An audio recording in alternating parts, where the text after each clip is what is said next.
let me throw to you some questions from social media. Thank Sure. you very much for these questions. At Vinatos No J, ano pwede niya gawin sa Senado without the influence of his Uncle Pinoy para ibigay namin ang boto namin sa kanya? This is basically that thing. What's her name?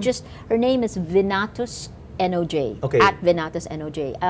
This is really that question. What do you have aside from your uncle's name? Well, it's uncle, but I know it's your cousin. Yes. And what can you do in the Senate? Yeah. On your own? Well, unang-una, thank you for the question. No? The truth is, a lot of people will probably make that assumption na the president and I are parang iisa yung boses, no? But the truth is, in history, if you look at the Aquino's different stands on issues, there was never a time when we acted as a monolithic group, no?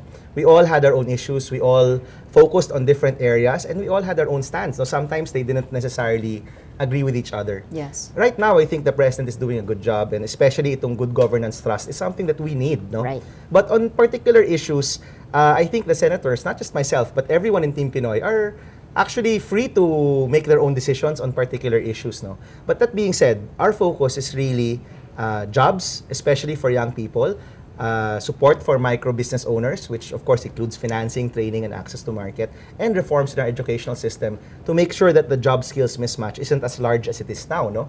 Let me talk about the first one first, the jobs. Many people have talked about the unemployment numbers natin. Even with a growing economy, ang tindi pa rin ng unemployment problems natin and underemployment problems natin, no? So we need to focus on that. For the youth, we need to focus it even more because the largest sector of unemployed are the youth, no? Yung pinakamalaking sektor na unemployed ngayon, mga kabataan. Yes. And ngayon, Marso na, maraming graduate, hindi sila sigurado kung meron silang trabaho o wala. And that's something that's not acceptable. If you are, the few that are able to get to college, siguro naman dapat pag-graduate nila, dapat may mga trabaho naghihintay sa kanila. Kung makatapos ka ng K-12, dapat with the skills you get from K-11, K-12, you should have a job already waiting for you. So there are a lot of reforms that need to be done to ensure that our people, especially the young, have these jobs, no? We also talk about the job skills mismatch. There are now 500,000 nurses na hindi sa nursing nagtatrabaho. Either iba yung tinatrabaho nila or wala silang trabaho. Can you imagine 500,000 Filipinos went to school, paid their tuition fee, baka nag-part-time job pa, nag-review class, which we all know is also expensive, baka nag-intern pa sila, only to find out na walang trabahong nandyan. How did that happen? How, in this day of information technology, and the internet telling you about job forecasts, how did that happen? Obviously, meron talagang failure of communication or failure of the process. There was really something wrong there. So there's a lot of reforms that need to be done with our schools, with regard to industry, and how to make sure that the graduates that we're able to produce have the jobs that they want, that they studied for, and that pay them properly, no? I spoke about this in, kung di ako nagkakamali, sa Baguio, no? At parang I was telling them, yung population ng Baguio ata is about 500,000. So I was telling them, yung dami ng mga nurse na walang trabaho o ibang pinapasukan trabaho kasing rami ng buong populasyon ng Baguio City, which really caused their jaws to drop, no? I mean, ganun katindi yung problemang yan. So if we want to focus on jobs, there are reforms that need to be done sa educational system. It cannot just be enrollment to graduation. It has to be enrollment to job placement. And I know that there are people siguro who might react and say, oh, schools need to be disassociated from industry. But ako, I take another view, which is they need to be associated. Wala naman pinipilit, no? There are some countries that force you to take a course, but that information needs to be there.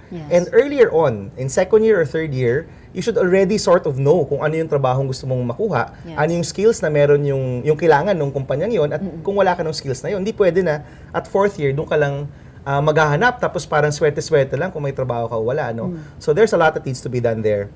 That's jobs and education, and of course yung support for businesses, no? That one naman is very close to my heart because as you know, no, we've been together in different fora. I talk a lot about social enterprise and helping our countrymen from the communities really develop sustainable businesses, no?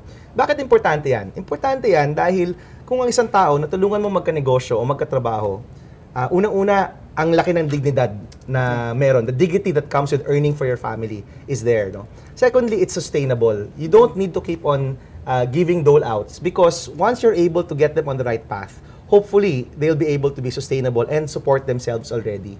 And third, yung kakayahan ng Pilipino nasasayang eh.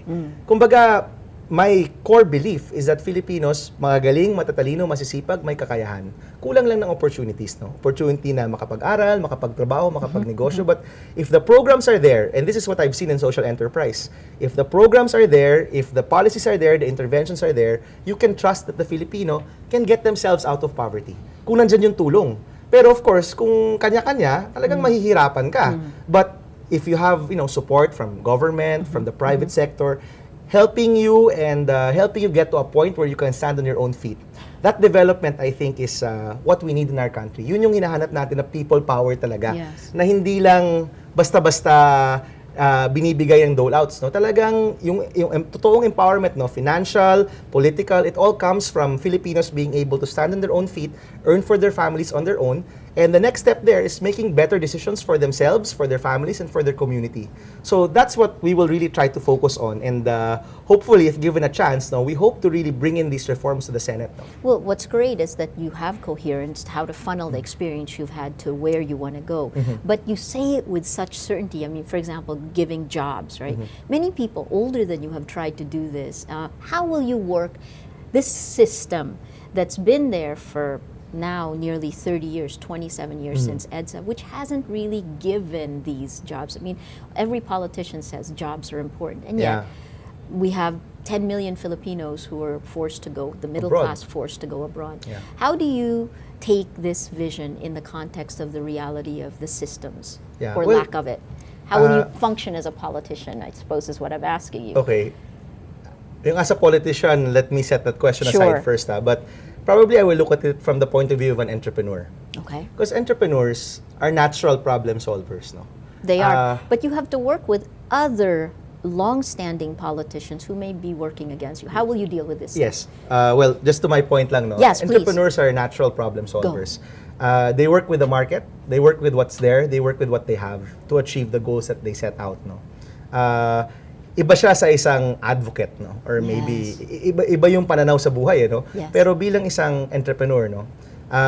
What I've learned is that if you're able to work in scarcity, as entrepreneurs usually do, you work in scarcity, you try to get all the stakeholders in, you don't shun away people, you try to get as many people on board, and little by little, you start very small and you grow it little by little, and you use, of course, perseverance and passion is important, but at the end of the day, you use tried and tested metrics, formula, the best things that you can learn from other countries and other projects, no? Yes. That's how I would tackle large problems, no? Hindi tipping lang point siya for tipo na politiko na basta ako tama, kayo mali, no? In a debate, ganun yun, di ba? May positive tsaka, may affirmative tsaka negative side. An entrepreneur has that goal and will try to find the best and most efficient way to achieve that goal. And I think that's what we need. We need problem solvers right now. I was an advocate also at some point, no? Naging aktivista rin naman tayo, no? But having gone through the process of working in government, working with different stakeholders in social enterprise, nakikita mo na may mga ibang paraan, no? There are different ways to do things which probably can yield results right away or results that our countrymen need, no? For example, with regard to jobs, it's really difficult for me to see the problem as an entrepreneur because all the stakeholders want to work with each other. The industry wants to work with schools. Correct. Because para sa kanila, kung mayroong mga skilled workforce, mas madali buhay namin. It's less cost for us.